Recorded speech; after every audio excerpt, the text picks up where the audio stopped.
Hello किसान साथियों, नमस्कार।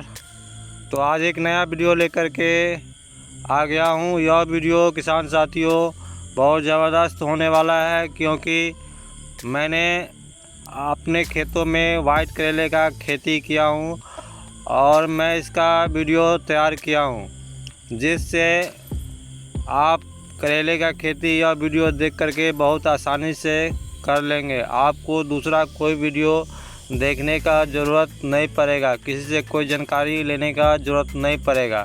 बीज जर्मिनेशन से लेकर के पौधे तैयार करने तक के और लगाने से लेकर के हार्वेस्टिंग तक का पूरा इस वीडियो में आपको जानकारी मिलने वाला है। तो किसान साथियों, अगर चैनल पर आप पहली बार हैं तो चैनल को सब्सक्राइब कर लें, वीडियो लाइक शेयर ज़रूर कर दें। किसान साथियों, चलिए वीडियो स्टार्ट करते हूँ। तो किसान साथियों, जो आपको वाइट करेले का अगर खेती करना है, अगर वाइट करेले का नहीं है तो आप जो हरे वाला करेले का खेती करते हैं तो उसका भी खेती आप कर सकते हैं। तो हमारे यहाँ पे किसान साथियों वाइट करेले का खेती बहुत अच्छा होता है और यहाँ पे इसका पैदावार भी बहुत अच्छा होता है और मार्केट में इसका रेट भी बहुत अच्छा मिलता है। तो हमारे यहाँ पे वाइट करेले का ही खेती होता है। तो किसान साथियों, इस तरह से आप जो करेले का बीज लाएंगे तो इसको पानी में 2 दिनों के लिए आपको भिगो लेना है। उसके बाद अगर आप दिसंबर जनवरी में इसका जर्मिनेशन चाहते हो तो आपको इस तरह से पॉली बैग और या तो प्लास्टिक का गिलास हो वो आपको लेना पड़ेगा और इस तरह से आपको मिट्टी भर के जितने तादाद में अपने खेत में पौधे लगने वाला हो उस तादाद में आपको पॉली बैग ले लेना है और उस पॉली बैग में इस तरह से आप मिट्टी भर के रख लेंगे एक जगह। और जो बीज आपने भिगोने के लिए रखा था 2 दिनों के लिए, उस बीज को आपको इस तरह से पन्नी में पॉलीथीन हो उसमें आप बांध करके 2 रातों के लिए अपने जेब में या कहीं गर्म स्थान पे आप रख देंगे। और अंकुरित होने से पहले आपको इस पॉली बैग में 1 इंच से आधा इंच मिट्टी में आपको दबा के रख देना है और ऊपर से हल्का मिट्टी का छिड़काव करके और बराबर कर लेना है।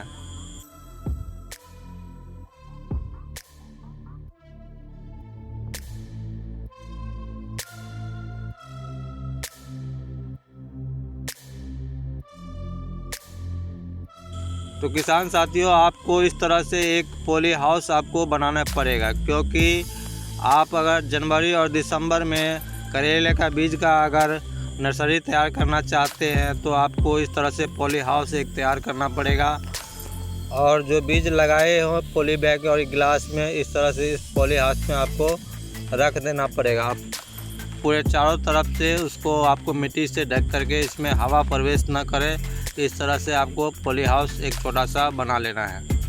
तो किसान साथियों, आपको दिख रहा होगा कि मेरा जो मैंने पौधे बीज लगाया था वो जर्मिनेशन हो रहा है। तो क्योंकि मैंने दिसंबर में इसका जर्मिनेशन किया था तो थोड़ा बारी बारी से जर्मिनेशन होगा, एक साथ आपका सारे बीज नहीं निकलेगा, तो इससे आपको घबराना नहीं है। तो इस तरह से आप अपना पौधा तैयार कर सकते हैं अगेती खेती के लिए। तो मैं किसान साथियों अगेती खेती करता हूं, तो मैं इसी प्रकार से अपने खेत में करेले का पौधा तैयार करके पौधा ही अपने खेत में लगाता हूं, जो नर्सरी मेरा तैयार हुआ है।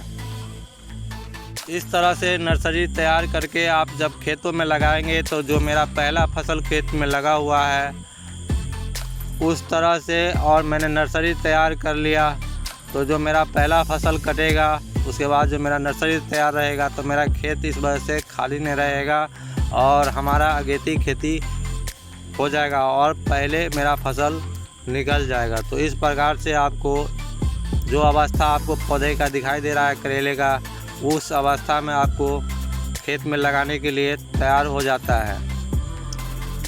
तो आपको 5 फीट के दूरी के हिसाब से, 5 या 4 फीट के दूरी के हिसाब से आप इस तरह से लाइन बाय लाइन पौधा खेतों में जो बेड हमने तैयार किया है इस तरह से आप बेड तैयार करके रख लेना है, जिस तरह से आपको इस वीडियो में दिखाई दे रहा है। किसान साथियों, जो मैंने बेड तैयार किया है ये 4 फीट के हिसाब से बेड है। बेड से बेड की दूरी 4 फीट है और मैंने खेत जुताई करने से पहले इसमें DAP, पोटास और जिंक, सल्फ़र, जाइम, ये सारे चीज़ अपने खेत के अनुसार इसमें छिड़काव करने के बाद और मैंने खेत को जुताई करके हाथों से इसका बेड मैंने तैयार कर लिया है। और इसमें जो मैंने करेले का नर्सरी लगाया है, इसको रोपाई के लिए यह तैयार है और मैंने लाइन बाय लाइन इस पौधे को लगा दिया हूँ। अब इसमें मैं रोपाई चालू करने वाला हूँ।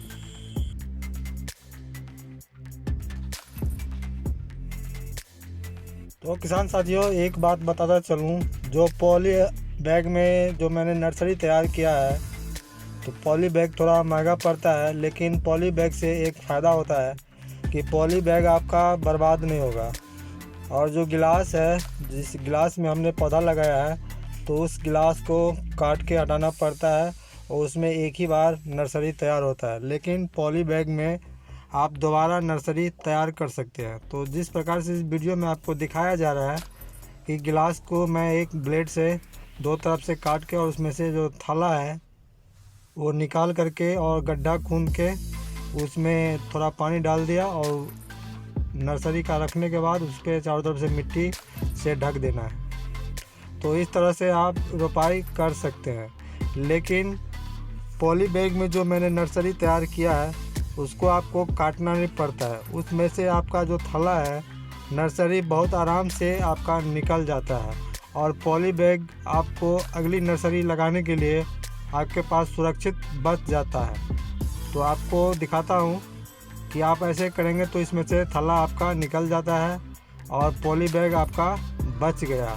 और आप इसको रख करके दोबारा से आप जो नर्सरी लगाएंगे किसी फसल का या अगले साल करेले का, लौकी का, तो आपका ये पॉली बैग बच गया। तो पॉली बैग में नर्सरी तैयार करने का बहुत अच्छा बेनिफिट है कि आपका नुकसान नहीं होता है। जो पॉली बैग में नर्सरी लगाया वो आपका बच गया, तो आप 2-3 बार पॉली बैग में नर्सरी लगा सकते हैं और उसको दोबारा यूज में ला सकते हैं। तो किसान साथियों, आपको फिर मैंने नर्सरी लगाने के बाद इसमें पानी चलाया और पानी चलाने के बाद जब पौधा थोड़ा बड़ा हुआ है तो मैंने अपने खेत में खूंटा जो गाड़ लिया हूँ। आपको दिख रहा होगा, लाइन बाय लाइन खूंटे मैंने लगा लिया हूँ। और अब इसकी दूरी मैं आपको बता दूँ, खूंटे से खूंटे की दूरी तो 7 फीट आपको खूंटे से खूंटी दूरी रखना है। और खूंटा मजबूत होना चाहिए मचान बनाने के लिए, क्योंकि इस पे भार बहुत ज़्यादा पड़ता है। तो किसान साथियों, आपको इस तरह से प्लास्टिक का जो सुतली आता है वो ले लेना है। जितने तादाद में आपके खेत में लगने वाला हो उतने तादाद में आपको इसको ले लेना है। किसान साथियों, हमारे यहाँ पे यह सुतली किलो के भाव में मिल जाता है। इसका 1 किलो का भाव होता है 90 से 100 रुपये में आपको मिल जाएगा। तो आपके यहाँ कितना भाव है तो इसका कमेंट ज़रूर कर देना। यह प्लास्टिक थोड़ा मजबूत आपको लेना होगा, पतले वाला, और एक प्लास्टिक का आपको और लेना पड़ेगा, क्योंकि मैं इसमें तार यूज नहीं करता हूँ, प्लास्टिक से ही पूरा मचान मैं तैयार करता हूँ।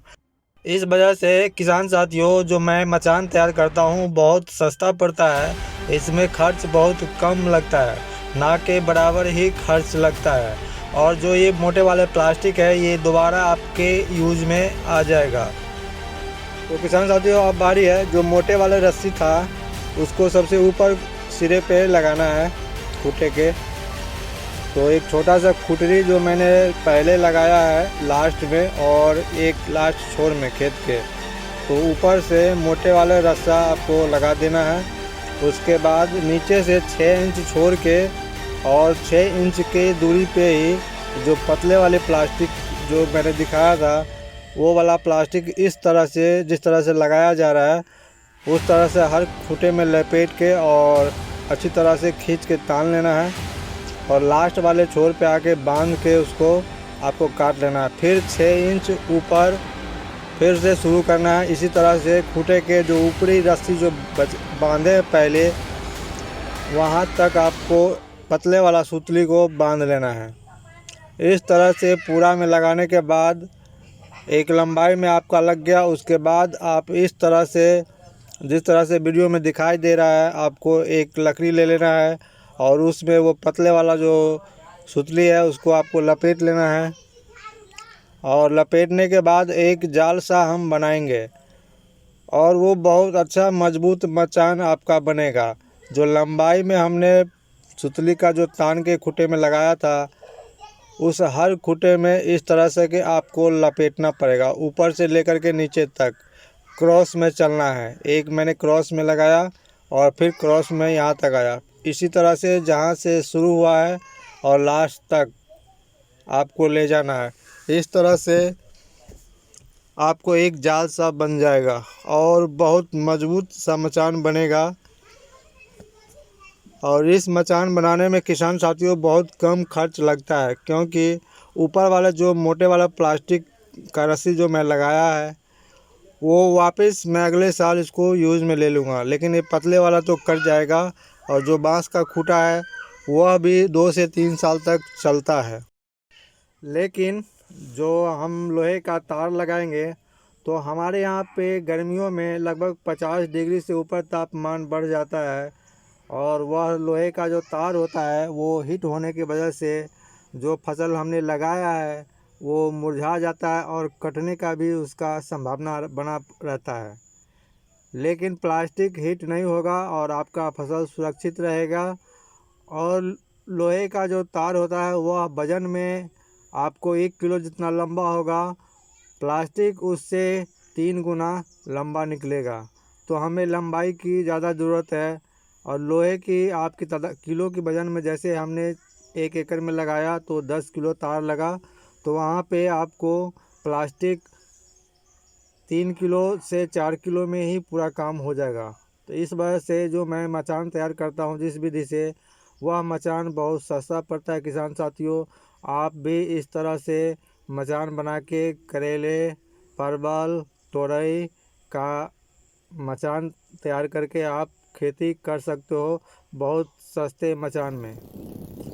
तो इस प्रकार से मेरा मचान तैयार है, और इस तरह से आप मचान तैयार करके बहुत अच्छा इनकम करेले की खेती से कर सकते हैं।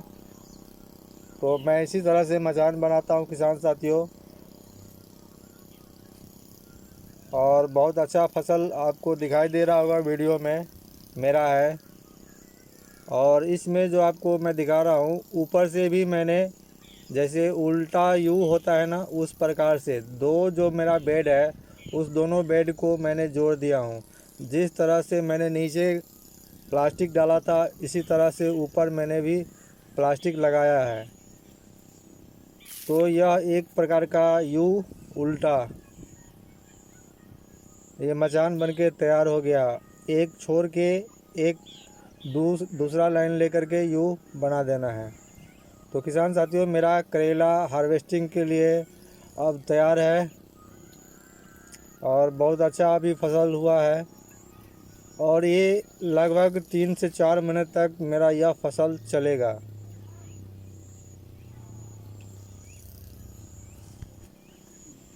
अब मैं किसान साथियों वाइट करेले का जो मैं वैरायटी लगाया हूँ उसके बारे में थोड़ा बता दूँ।